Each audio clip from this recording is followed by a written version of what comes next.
Not trying is the only permanent failure. So maybe the reason you want it so badly isn't because it's guaranteed in the future. If you want it that badly, let that mean something. So I ask you again, how badly do you want it? Hey guys, welcome back to my channel. I'm Navya and this is episode 4 of my journal entries.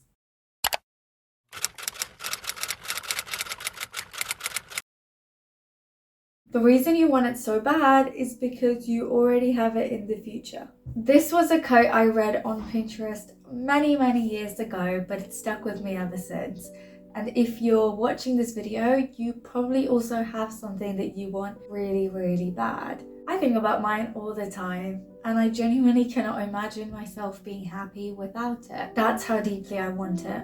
And I know that it sounds dramatic, but if you know what I'm talking about, it doesn't sound dramatic, it sounds real. Psychologically, when you want something that badly, it's often because your brain recognizes some sort of alignment between your desire and who you are, your identities, your values, and the person you think you could become. But before anything else, you have to ask yourself, do you actually want it? Is it a deep desire or is it external pressure?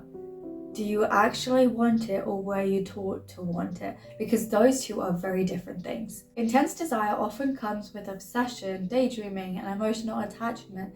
You play scenarios in your head, you imagine the conversations, the outcomes, and the life that would come with it. Your mind rehearses these future realities before they even happen. Now, the quote says that you want it because you already have it in the future.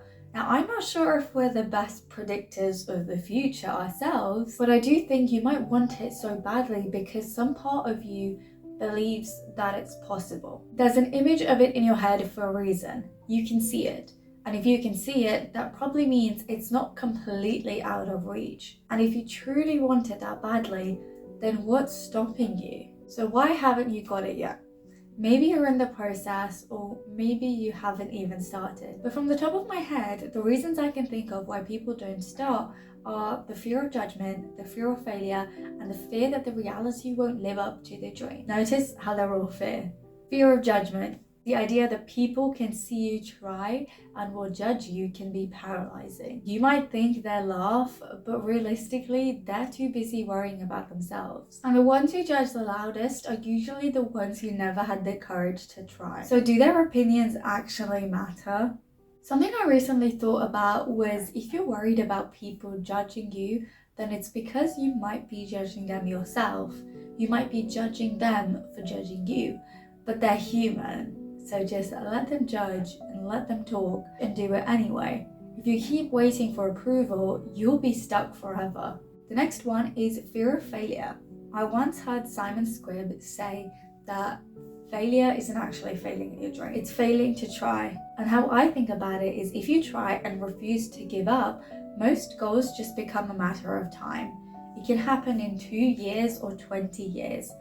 But if you keep going, it'll eventually happen. It might look the way you imagined, or it might not.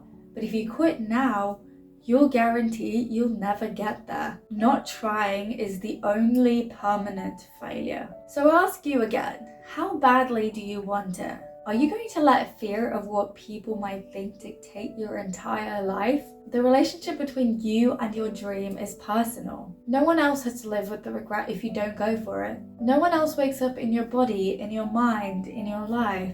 So are you willing to just sacrifice happiness to stay comfortable? And although fear can be harmful, what if we tried using it differently? What if we reframed the fear? Pause for a second now and think about what if you never get it? Imagine you don't try. Imagine years go by and nothing changes. Does that scare you? It should.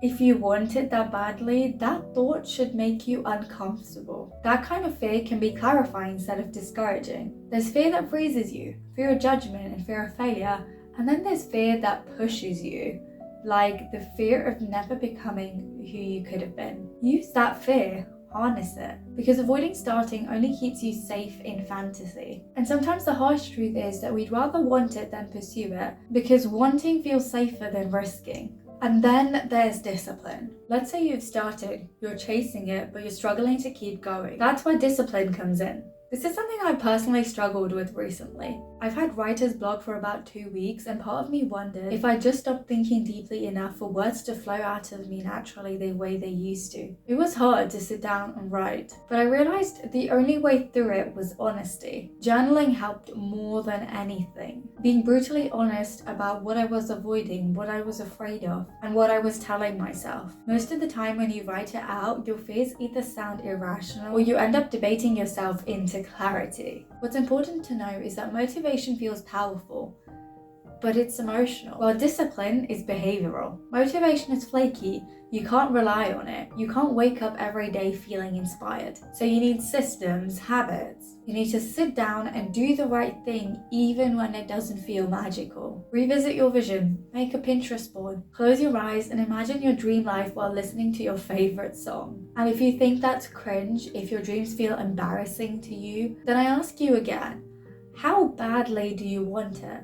Because if something truly matters to you, it doesn't feel cringe. It feels important. So maybe the reason you want it so badly isn't because it's guaranteed in the future. Wanting something badly doesn't mean it's promised to you. Desire might be an invitation, not a promise. Maybe you don't already have it in the future, but you're being invited to build it. Maybe the reason you want it so badly is because you're capable of becoming the person who achieves it. You cannot imagine a fantasy and just expect it to happen. You have to work, you have to take action, and yes, that third fear, your reality might not live up to the dream. No desire unfolds perfectly, but you'll figure that out when you get there. If there's even a chance it could live up to that image in your head, why wouldn't you try? But if you've decided that it's just a fantasy and that you might not truly want it, that's fine too. But if you do want it,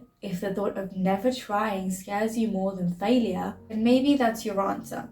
Maybe hope and discipline are enough. So ask yourself honestly, are you afraid of trying or never trying? You don't get the life you imagine just because you imagine it. You get it because you were brave enough to start, consistent enough to keep going, and stubborn enough to not give up. So I ask you again, how badly do you want it? If you want it that badly, let that mean something. Let it mean you stop hesitating. Let it mean you stop shrinking. Let it mean you stop choosing comfort over fulfillment. Because one day you're going to meet the future version of yourself. The only question is whether they're going to thank you or wish you had tried. So I ask you again one last time, how badly do you want it? Thank you guys so much for watching. I hope that video either inspired you to start or motivated you to keep going. I'm Navya and I will be posting more journal entries on this channel. So if you're new here, I'd really appreciate it if you subscribe. It would help me out so much. Stay positive and keep chasing your dreams. And I will see you next week. Bye.